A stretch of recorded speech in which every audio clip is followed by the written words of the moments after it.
to see you, Purpose Church. So glad to be with you, whether you're sitting in your living room or listening to this later on in your car or on your computer.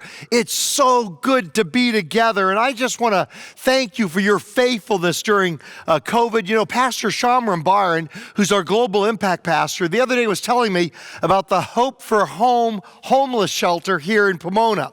And when they first opened, they asked for churches and community members to help provide food on certain days, especially the weekends. So we've been doing that as a church on a regular basis.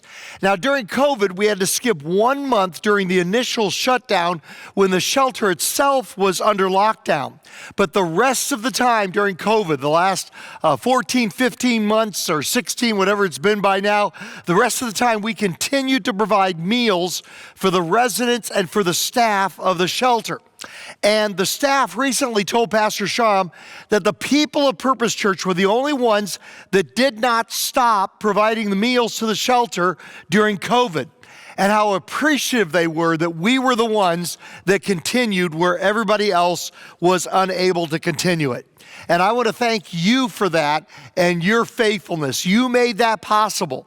And throughout COVID, we continue to deliver hot meals to seniors at a senior living complex and to families at a mobile home park.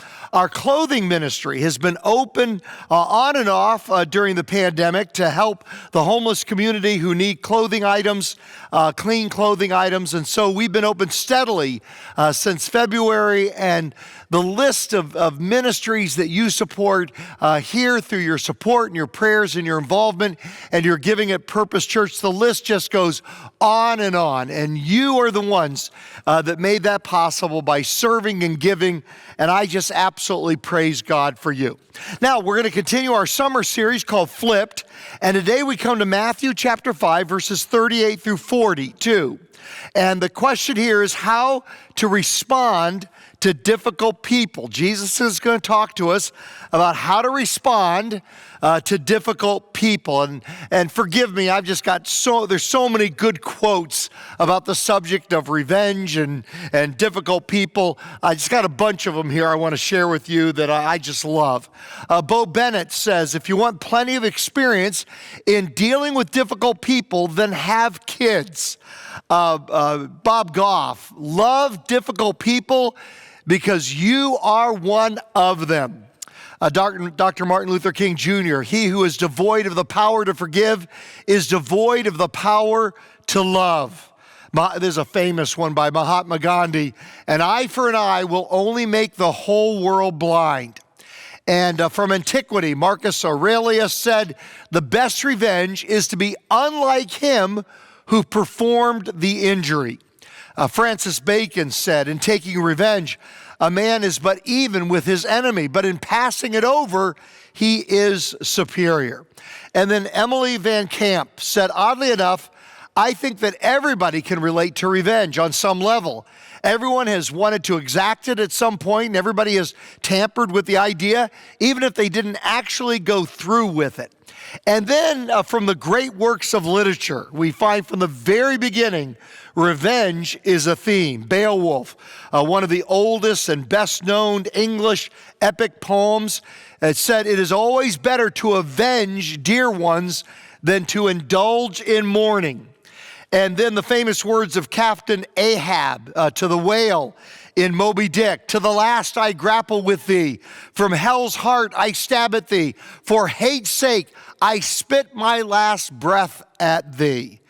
And then the most famous revenge line of all, my name is Inigo Montoya, you killed my father, prepare to die.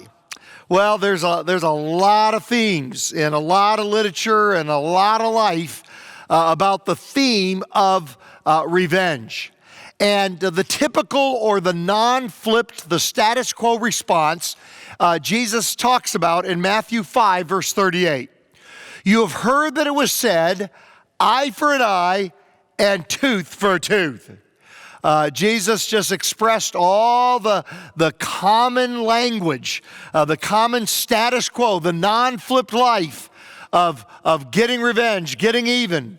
You've heard that it was said, eye for an eye, tooth for a tooth. So Jesus is going to share 3 principles with us here in the Sermon on the Mount. Number 1, expect to encounter difficult people. Expect to encounter difficult people. Bishop Sandy Millar is just a very cool guy, joint Anglican bishop in both England and in Uganda.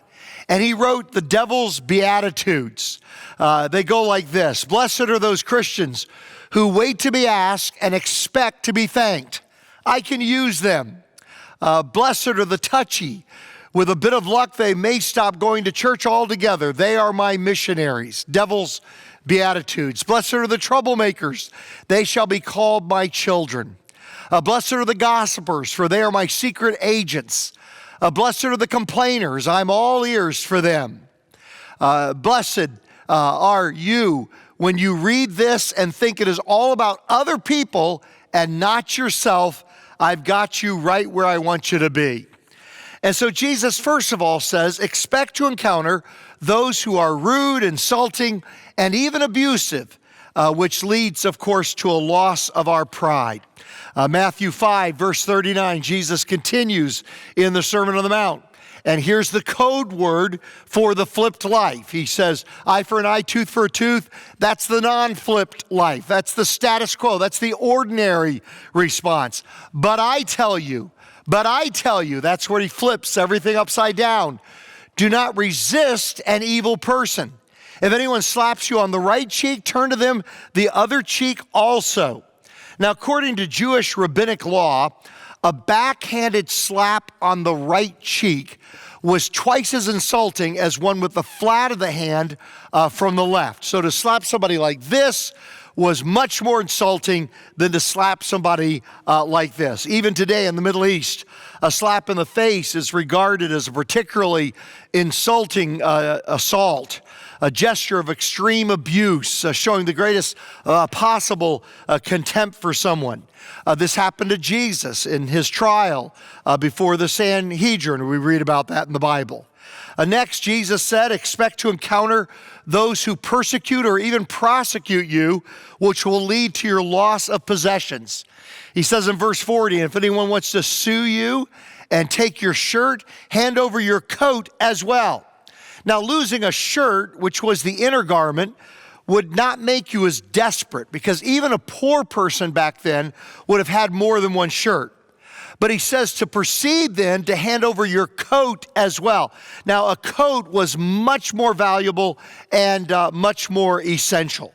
Most people only had one coat, and they would use it for a robe during the day, and they would use it for a blanket at night. That's why it says in Exodus 22, verse 26, if you take your neighbor's cloak as a pledge, be sure to return it by sunset, because that cloak is the only covering your neighbor has. What else can they sleep in?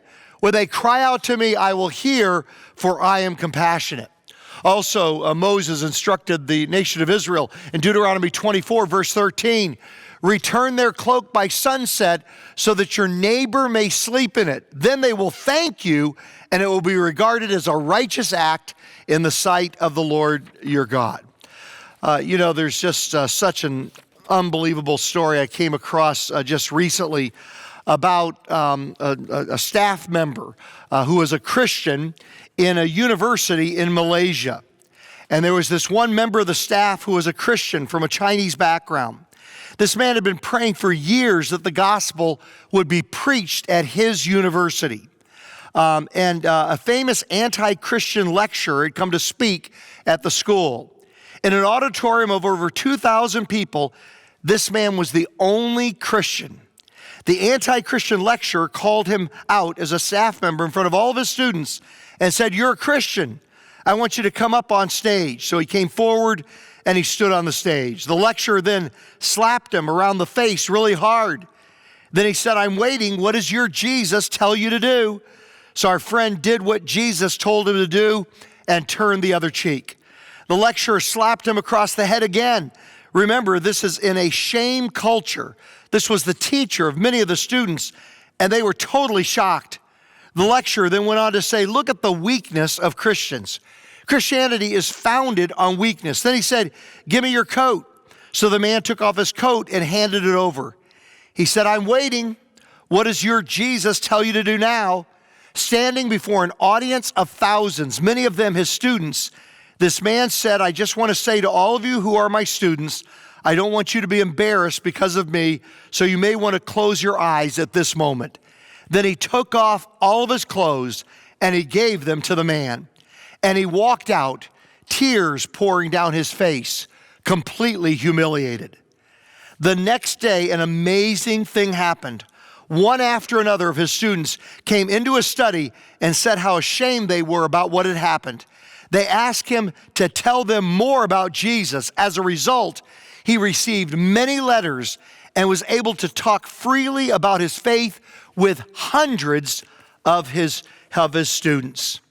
And Jesus, that's how he shakes up the status quo. That's how he changes things that just go on ordinarily. An act of vengeance followed by revenge, followed by another act of revenge, followed by another act of revenge. And Jesus said it's not supposed to be that way with us. We're supposed to have the courage to change the dynamic.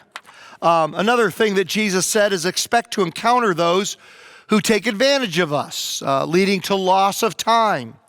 Verse 41, if anyone forces you to go 1 mile, go with them 2 miles. Now the Romans, as an occupying force, could tap the shoulder of any person they came across in the nation of Israel and make them carry their baggage for a Roman mile. A Roman mile was about 1,000 paces, just under a mile. That's what happened to Simon of Cyrene in the crucifixion of Jesus. Matthew 27, verse 32. As they were going out, they met a man from Cyrene named Simon, and they forced him to carry the cross. Now, you can just imagine the resentment that this would cause among the people and the Jewish people in Israel.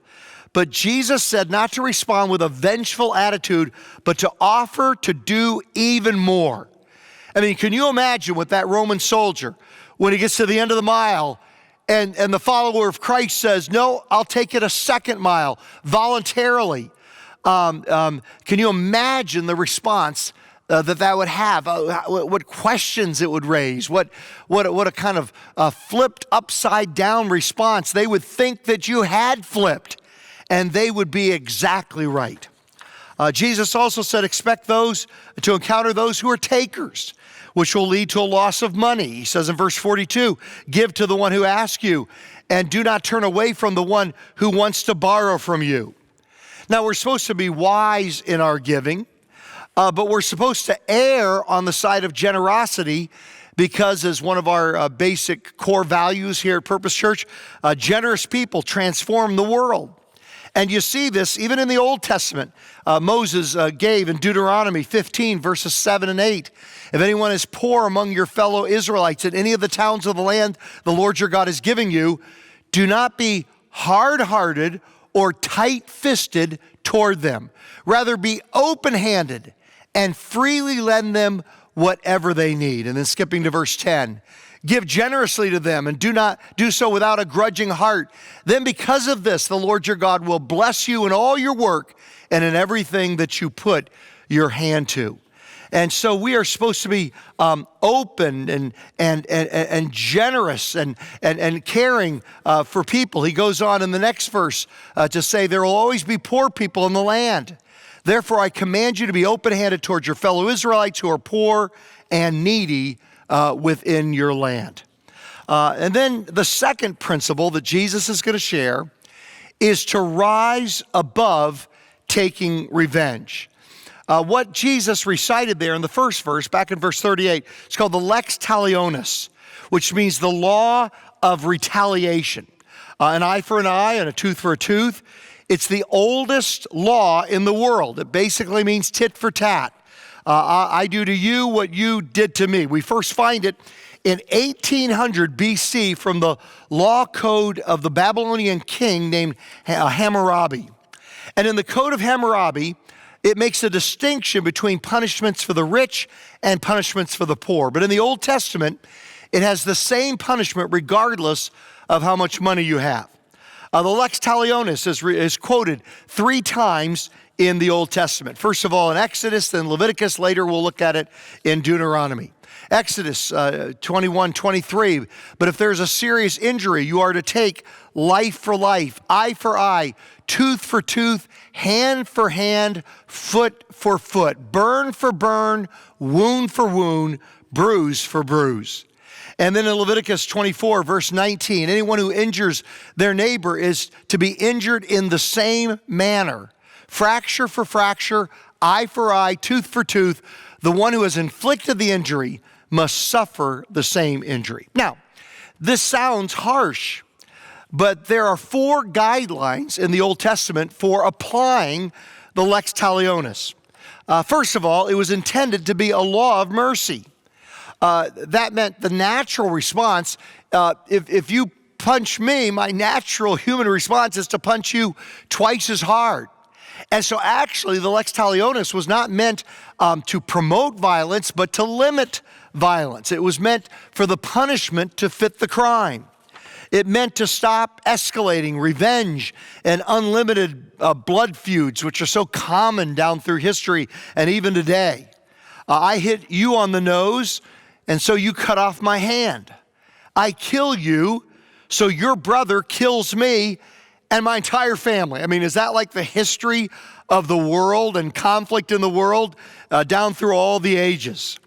A second thing about the lex talionis, it was intended for judges and not for private individuals. It was basically a sentencing guide for judges, Deuteronomy 19. The judges must make a thorough investigation. If the witness proves to be a liar, giving false testimony against a fellow Israelites, then do to the false witness as that witness intended to do to the other party. You must purge the evil from among you. The rest of the people will hear of this and be afraid, and never again will such an evil thing be done among you. Show no pity, life for life. Here it is, the third instance in the Old Testament. Eye for eye, tooth for tooth, hand for hand, foot for foot. And so it was meant to limit violence. Secondly, it was not for personal vengeance, but instead it was kind of like for sentencing guidelines for the judges. Next thing, it was almost certainly never taken literally. They literally wouldn't cut off a person's hand or burn a person or break a leg or something like that. It wasn't done literally, except in capital offenses. They did have death penalty in Old Testament Israel, life for life. If somebody murdered somebody, they did pay with their life. But in the others, the penalties were generally replaced by financial fines and damages. I mean, it was very similar to our legal system today, where you give financial payment, damages for things like injury, pain, and suffering, medical expenses, and a loss of wages. And then the final thing to remember about the lex talionis in the Old Testament is this is not the whole picture. They were still encouraged to show mercy. The lex talionis was meant to limit revenge, but even then they were encouraged not to even take revenge, even in the Old Testament. This is not just in the New Testament as followers of Jesus, but we find hints of Jesus even here in the Old Testament. Leviticus 19, verse 18. Do not seek revenge or bear a grudge against anyone among your people, but love your neighbor as yourself. I am the Lord. And then Proverbs 24, verse 29. Do not say, I'll do to them as they have done to me. I will pay them back for what they did. So even here in the Old Testament, we see that the ideal was not to do an eye for an eye, but instead to have mercy. So from the beginning, it was God's will that no human being should take revenge. But here's the problem. By the time of Jesus, the Old Testament law was being manipulated and used to justify personal vendettas, vengeance, malice, and hatred. And so again, Jesus steps in and flips the status quo. We're not to get even, nor are we to stand by passively. Now, there's nothing passive about the illustrations that Jesus gives us as to what to do here. We're to act in a way that changes the dynamic of the encounter. When he says, turn the other cheek, this is not surrender. It is active engagement to take charge and to overcome evil with good, just like that teacher did in that university in Malaysia. Don't just let him sue you, but take the initiative. Hand over your coat as well. Turn the table and go 2 miles. The oppressor can only force you to go 1 mile. When you volunteer to go 1 more mile, you show that you are not under his orders. You are under his orders. You had to do the first mile, but when you volunteer to go the 2nd mile, you show that you are under God's orders. You are under his authority and not over the person that is oppressing you in that particular situation. And then change the dynamics. And of course, this takes courage. John Stott writes, "We are not supposed to be a doormat. Rather, a strong person whose control of themselves and love for others are so powerful that they reject absolutely every conceivable form of retaliation." And then number 3, we are to act with an attitude of radical love. Now, there's nothing wrong with standing up for the truth. Jesus took a whip of cords and drove out the money changers from the temple. Jesus stood up to the hypocrisy of the scribes and Pharisees. Matthew chapter 23, he verbally assaulted them. He stood up for the truth. He fought against hypocrisy during his trial when he was slapped. He demanded a legal explanation when he was struck by an official of the high priest. And there's nothing wrong with using the legal system to protect your rights. We see this with Paul.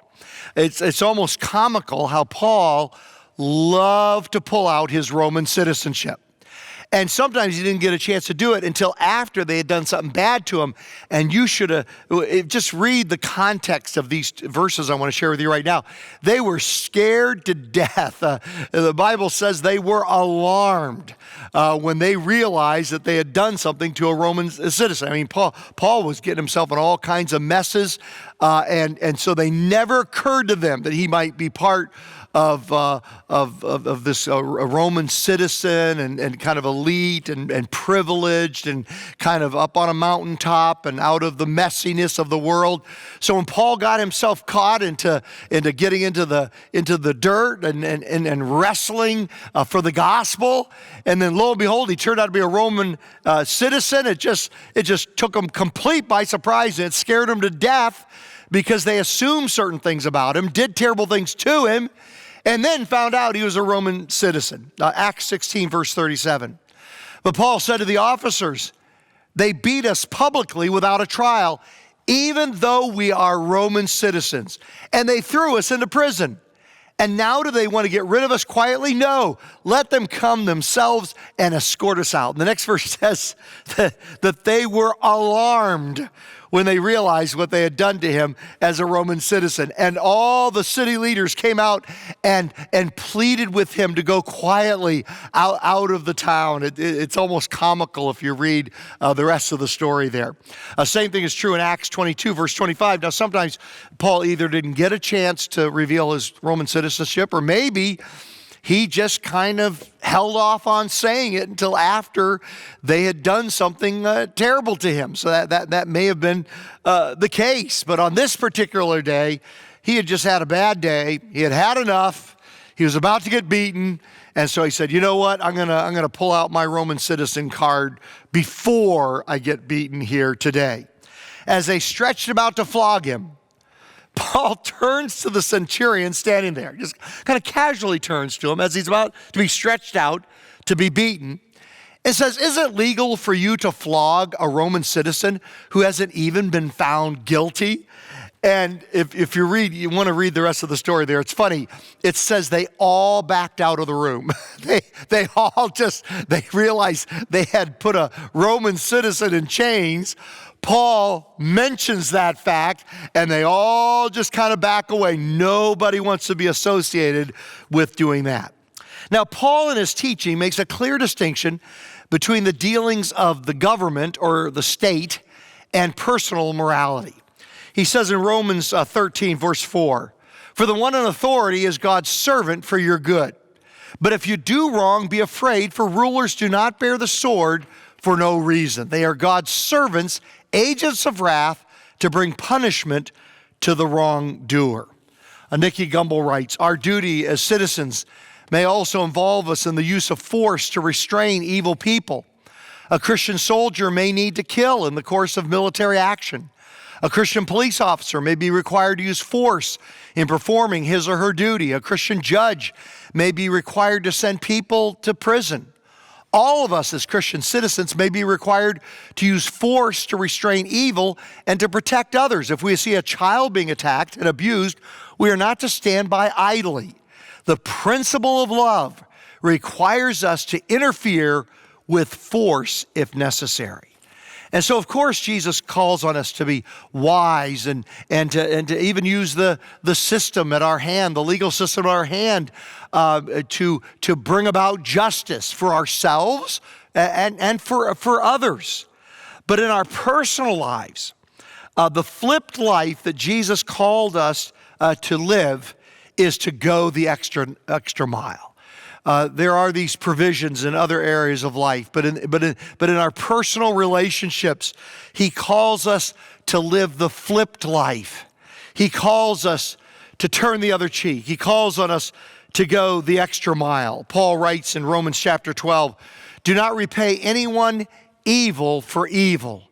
Be careful to do what is right in the eyes of everyone. If it is possible, as far as it depends on you, live at peace with everyone. Do not take revenge, my dear friends, but leave room for God's wrath, for it is written, it is mine to avenge, I will repay, says the Lord. Do not be overcome by evil, but overcome evil with good. Jesus says that we are to live such lives. And wow, in our, just coming out of this COVID year and all the dissension and all the disunity and all the offense. One person says something on social media and then somebody says the opposite, harsher, and then it goes back to the other person even harsher, and back and forth it goes. And Jesus has called on Christ's followers as he stepped into culture and flipped the tables. We are called to come in and flip the narrative, to change the dynamic. That's what we're to do as followers of him. Do not be overcome by evil. That's what this part of the Sermon on the Mount, this is what it says. Don't be overcome by evil, but overcome evil with good. Dietrich Bonhoeffer writes, it looked as though evil had triumphed on the cross, but the real victory belonged to Jesus. The cross is the only power in the world which proves that suffering love can avenge and vanquish evil. The cross of Jesus is the only power in the world which proves that suffering love can avenge and can vanquish evil. June 12th, 1972, front page of the Washington Post. I don't want to show you the picture because it's just so horrific, but it became one of the major images of the Vietnam War. And it was if you remember the picture from that era, or maybe you want to Google it to see it on your own, but it's a young girl with her arms outstretched, running towards the camera. And because of a napalm attack, her clothes have been burned off. Her skin is blackened by napalm. And with her arms outstretched, she is screaming in pain. And this became one of the searing images of that time period. Her name was Kim Phuc. And years later, after like 14 surgeries and 17 months and all kinds of terrible surgeries for her burns, years went by, and she read the New Testament about Jesus for the first time in a local library. That's how she encountered it. She was just in a library, said, I've always wanted to read the New Testament. I wonder what it's about. She reads it, and she becomes a Christian. She commits her life to Christ, becomes a follower of Jesus. And she later wrote, it was the fire of the bomb that burned my body, and it was the skill of the doctor that mended my skin. But it took the power of God to heal my heart.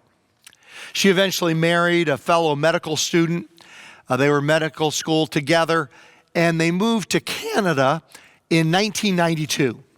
And in 1996, she was asked to speak at a Veterans Day ceremony in Washington, D.C. And on that Veterans Day, with all the great generals and military leaders with her on the platform, and a sea of all kinds of veterans in front of her, a sea of uniforms, she said these words: "I have suffered a lot from both physical and emotional pain. Sometimes I thought I could not live, but God saved my life and gave me faith and hope. Even if I could talk face to face with the pilot who dropped the bomb, I would tell him we cannot change history, but we should try to do good things for the present and for the future in order to promote peace." And a sea of hundreds, if not thousands of veterans sprung to their feet, rose to their feet with thunderous applause. And one man in the crowd, overcome with emotion, rushed to a policeman, a patrolman that was there, and scribbled out a note asking him to deliver it to Kim Phuc. And so he delivered it to it, and on the note was scribbled, "I'm the man you are looking for." He was the pilot that had dropped the bomb accidentally. It was an errant bomb. It was intended for one area, and it had gone off into a civilian area. And he was the pilot, though, that had piloted that plane. He said, "I'm the man you're looking for." And so intermediaries asked if she was willing to see him, and she said, "Absolutely." And they brought the man over to her car, and Kim held out the same arms that in that picture years before had been held out in pain. She took those same arms and wrapped those arms around him and hugged the man as he began to sob, "I'm so sorry. I'm so sorry." And Kim Phuc said, "It's okay. I forgive you." And then quoted her favorite Bible verse, Luke 6:37, "Forgive, and you will be forgiven." The words of Jesus, that's the flipped life that only Jesus can bring. Only Jesus can take the heart of a young girl who had been scarred in such ways and gone through so much pain and soften that heart until she wraps her arms around this man and says, "I forgive you because Jesus has forgiven me." And that's the flipped life that only Jesus can bring. I know we shared it last week here. For those of you that are online, if you were watching online, you know that we shared the same song by Darnell Abraham, part of our church family. Interesting tidbit, he plays George Washington in the hit theatrical production of Hamilton. Our very own Darnell is George Washington. And I just thought to myself that's, even though we did it last Sunday, I just want to share it again this week. Christ be magnified. Christ be magnified. Jesus is the one that stepped into the world 2,000 years ago, and he flipped everything. He changed everything. Jesus is the one that can step into our moment in time and can flip everything upside down. He can change everything. And if you've never committed your heart to Jesus, just simply call out to him 3 simple words: sorry, thanks, and please. God, I'm sorry for the wrongdoing in my life. Oh Lord, I'm sorry. Thank you, Jesus, for dying on the cross so that I could be forgiven and I could be made right with you, reconciled with you. And then please come into my heart, be my Savior, forgive me, and show me how I can follow you in this brand new way of life, this totally different, counter-revolutionary, counter-cultural, the way of Jesus Christ that changes everything. Christ be magnified. Christ be magnified. Christ be magnified.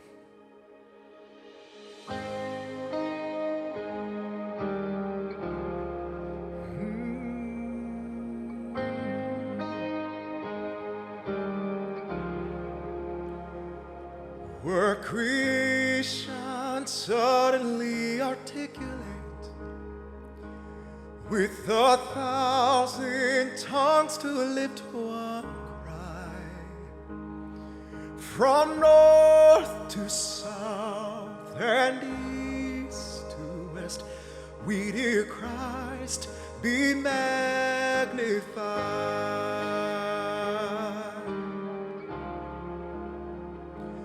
Were the whole earth echoing His eminence, His name would burst from sea and sky, from rivers to the mountain tops, we'd hear Christ be magnified.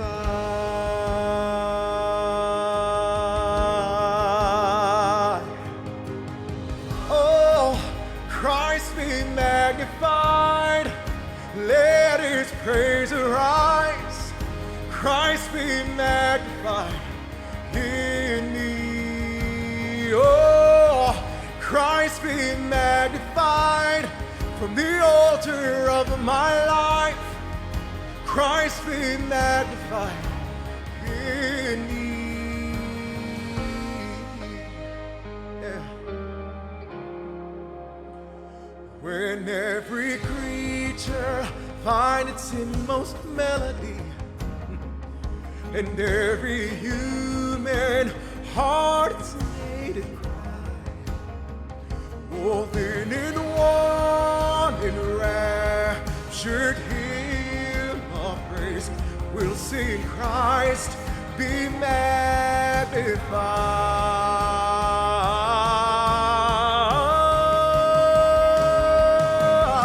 Oh, Christ be magnified. Let His praise arise. Christ be magnified in me.